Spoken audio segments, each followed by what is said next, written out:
ఇలా కూడా అమర్నాథ్ మాట్లాడతాడు, అది ఏం పోయాక అర్థం కాదు, అది ఎందుకు మాట్లాడుతుంటే అది అర్థం కాదా. పెచ్చ పెచ్చ వాగడంతా వాగేసి వెళ్ళిపోయాడు అంతే. ఆ బూట్లు ఎవడైనా దాని గురించి సమాధానం చెప్పడం, పైగా ఆయన మంత్రి. నీ పనవడతా మేము చూసామన్న గుడివాడ అమర్నాథ్, మేము చూసాం నువ్వు ఎంత పెద్ద పనవడుకో, నీకు ఎంత తెలివి ఉందో, నువ్వు ఎంత పనవడుకో పనిమంతుడుకో మేము చూసాం కల్లారా. నువ్వు మంత్రిగా ఉన్నప్పుడు అసెంబ్లీలో బొబ్బట్లు, మామిడి తాండ్ర, కాజాలు, పూతరేకులు, ఈ కంపెనీలతో ఎంఓఏలు కుదుర్చుకున్నావు అన్నప్పుడే నీ తెలివితేటలో, నీ పెచ్చతనం, నీ ఎరుపక్కతనం బయటపడిపోయింది. అప్పుడే అనుకున్నది సొంత ఎరుపక్కగాడరా ఈ బొగ్గని తీసుకొచ్చి మంత్రిని చేశారు. వీడికి అసలు ఈయన బొక్క తెలియదు ఇంకేం చెప్పేసా. కానీ సిగ్గుందా నీకు అసలు ఇవాళ మాట్లాడుతుంది కానీ సిగ్గుందా? నువ్వు ఒక మనిషివా అంటే ప్రభుత్వమే విషయం కలిగి పగిలి పెద్ద అపమానాలు మాట్లాడుతున్నాడు. అక్కడ కూర్చొని మైకులు చేతితో పడేసుకొని ఇంకేడంత తెలివైన ఎవరు లేడని మాట్లాడుతున్నాడు.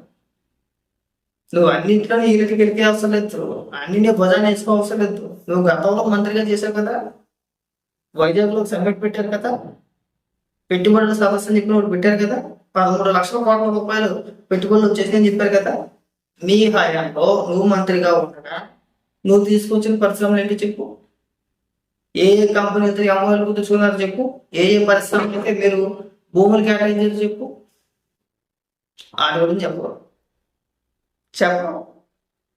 ఏంటంటే ఒక యూట్యూబ్ ఛానల్తో ఎంఓఎల్ కుదుర్చుకున్నాను, ఫిల్మ్ మూవీ అని చెప్పేసాను. నేను అప్పుడే చెప్పాను యూట్యూబ్ ఛానల్స్ ఎంఓఏ అంటే దిక్కుమలే వాళ్ళ అక్కడ వైసీపీ కార్యకర్తలు తీసుకెళ్ళిపోయి గుడివాడ అమర్నాథ్ మంత్రిగా ఉండగా షో చేయడానికి, జనాలను పెచ్చోళ్ళు చేయడానికి వైసీపీ కార్యకర్తలకి ఐప్యాక్ బ్యాచ్కి సూటు బూటు వేసేసి అక్కడ తీసుకెళ్ళిపోతే మధ్యాహ్నం ఒక పూట ఒక అరగంట భోజనాలు లేటి అని చెప్పేసి భోజనాల కోసం కొట్టుకున్నారు. మేము అప్పుడే చెప్పాము ఇలా పూట భోజనాల కోసం కొట్టుకుంటారంటే వాళ్ళక్కడ పెట్టుబడిదారులు, వాళ్ళక్కడ పారిశ్రామికవేత్తలు, పక్కా పేటీఎం కుక్కలు ఇవన్నీ కూడా అని చెప్పేసాను. ఇవాళ మీరు కూడా వచ్చి పెద్ద పెద్ద పాటలు, పెద్ద పెద్ద ఉపన్యాసాలు చెప్తే నాకు ఆశ్చర్యం కలిగింది. గుడివాడ అమర్నాథ్ మాట్లాడుతుంటే అక్కడ పైగా సీరియస్ గా మాట్లాడుతున్నారు. ప్రభుత్వానికి బాధ్యత లేదు, పైగా ప్రభుత్వమే నీకు పంచలేదు. నీ మేధావతానికి, నీ తెలివితేటలకి, నీ తెగడతనానికి నువ్వు పంచలేతే ఎంత సడాలకుండా తెలుసు నీకు. నువ్వు పంచలేయాలా? నువ్వు మంత్రిగా ఉండి మాట్లాడిన మాటలు ఇవాళ కూడా టోల్ అవుతుంది. నువ్వు పెద్ద అపరమేళలో ఫీల్ అయిపోవు. నువ్వు సొంత పండిత పాప. నువ్వు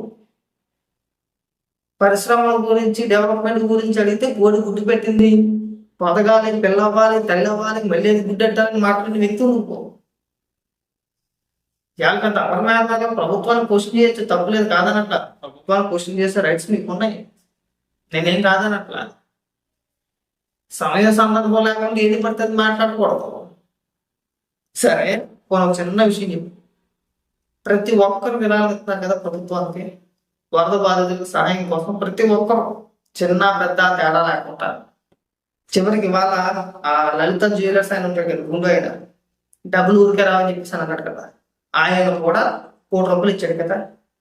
మీరు రాజకీయ నాయకుడు కదా, 5 ఏళ్ళు అధికారంలో ఉన్నారు కదా, ₹100 కోట్ల తినేశారు కదా. నువ్వు కానీ మీ నాయకుడు కానీ ఒక్క ₹10 వరద బాధితులకు సహాయం కోసం ప్రభుత్వానికి విరాళం ఇస్తున్నామని చెప్పేసి అని ఒక్కడంటే ఒక నాయకుడు వచ్చి, నువ్వు కానీ, అంబటరాంబాబు కానీ, కొడాలి కానీ, రోజా కానీ, జగన్మోహన్ రెడ్డి కానీ, మీ పార్టీ తరఫున ఎవరైనా 10 పైసలు దానం చేసాడే? చెయ్యలా. ఎవరో పైగా మీరు పిలికి విషయం పెట్టకపోగా ఎవరైనా పని చేస్తుంటే ఎడుతారా? మీ మొఖాలు చూసి ఎవరైనా విరాళాలను ఇచ్చారా మీకు అసలు? మీ మొఖాలు చూసి మీ హయాంలో జగన్మోహన్ రెడ్డి ముఖ్యమంత్రిగా ఉండగా వరదలు కానీ, లేదంటే ఏదైనా విపత్తు, ఏదైనా సంఘటన జరిగినప్పుడు ఎవరైనా ఒక్కరంటే ఒక్కరు ₹10 మీ మొక్కలకు విరాళం ఇచ్చాడు ఎవరైనా కానీ? ఎందుకు ఇవ్వలేదు? మీరు దొంగనాగం లేదు కాబట్టి. ఒకవేళ ఇంత అనుకోరు తెలియదు. ఎవరైనా పొరపాటున సీఎం సహాయం నిధికి డబ్బులు ఇచ్చినా వాటిని కూడా దేనికో దానికి మళ్ళీ ఇచ్చేసి ఏదో ఒక పథకం పేరుతో డీబీటీ అని చెప్పేసి బటన్ నొక్కేది. ఇవాళ సిగ్గుపడాలి. చిన్న పెద్ద తేడా లేదు, అందరూ వచ్చి స్వచ్ఛందంగా వచ్చి వాళ్ళకు తోచినంత, వాళ్ళకు ఉన్నంత, వాళ్ళ స్తోమతకి తగ్గట్టు, వాళ్ళ స్థాయికి తగ్గట్టు ఎంత ఉంటే అంత వాళ్ళు ఇవ్వాలని ఒకరికి ఇస్తున్నారు. మరి మనం ఏం చేసాం? మైకులు అట్టుకుని ఇక్కడ సొలుకోలు ఇస్తున్నాం. మనం ఇక్కడ సిగ్గుపడేది ఎడబొత్తికి సిగ్గారు లేదు. ఇంకా నిజంగా గురువాడమన్నదన్న నీ గురించి పెద్దగా మాట్లాడదలుచుకోని ఇంకో కూడా పోనా తింగన్నా కూడా గట్టిగా మాట్లాడదాం పచ్చి పచ్చిపోవడం వచ్చింది సచ్చింది ఆ నాలుగు ముక్కలే, అంత మించి ఏమి ఆడలేదు అని చెప్పేసి అనుకుంటా.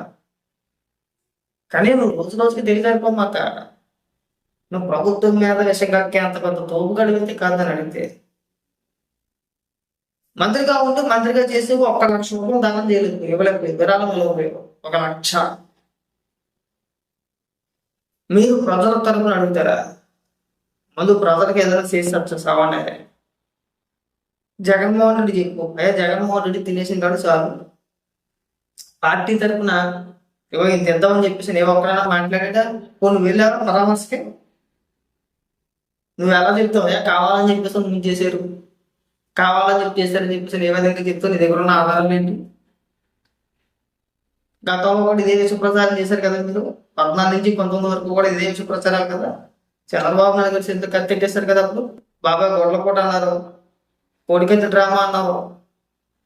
తీరా చూస్తే ఆ రెండింటిలోనే కూడా జగన్మోహన్ రెడ్డి పాత్ర ఉంది. ఇవాళకి తేలేదు. పైకి ఇక్కడ కొంచెం ఇలాంటి బొగ్గలందరికీ కొంచెం పాఠాలు చెప్పడం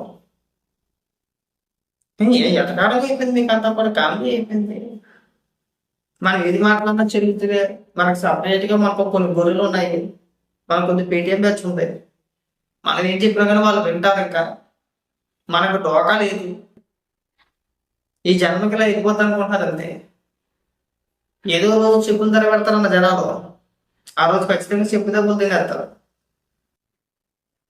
ఒకవేళ వాస్తవాలు చెప్పే ఉద్దేశం మీకు లేకపోతే మూసుకొని కూర్చుంటే అయిపోయాయి. నిన్నెవడ వచ్చి మాట్లాడమన్నాడు? ఎవడ వచ్చి మాట్లాడమన్నాడు? సైలెంట్ గా కూర్చో, ప్రెస్ మీట్ పెట్టమాకండి. ఎందుకు ఆధారాలు లేని ఆరోపణలు? ఆధారాలు ఏమైనా ఉన్నాయా?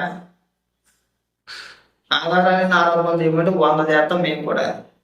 కొద్దిగా ఉందాక మనం మంత్రిగా చేసాం కదా, కొంచెం ఉందాదనంగా పాటించి మాట్లాడేటప్పుడు విషయం కట్టుకుంటా. అంటే మీరు చేసి చిన్న ఆరోపణలు కాదన్న, కొన్ని లక్షల కుటుంబాలు అక్కడ, కొన్ని లక్షల మంది వరదలు చిక్కుకున్నారన్న అక్కడ. మీరు ఏదో అనుకుంటున్నారు గుడ్డకాజీ ముఖం మీద వేసేద్దాం కదా అని చెప్పేసి అని.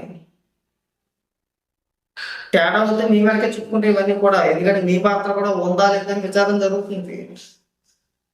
మీరు ఎంతమంది ప్రాణాలు బలివ్వాలని చెప్పేసి ప్లాన్ వేశారో ఈ రోజు చూసాం మేము. ఆల్రెడీ మీ పార్టీ నాయకుల్ని 2 అరెస్ట్ చేశారు. వాళ్ళ తేలిన రోజున అన్ని వస్తాయి. జగన్మోహన్ రెడ్డి ఉన్నాడా లేదంటే మీరున్నారా? జనాల ప్రాణాలతో చెరగాటం ఉండాలని చెప్పేసి ఎవరు చూసేసి అన్ని బయటకు వస్తే కంగారు పడతాం. ఆ రోజు నీకు సిక్కుతారు బాగా.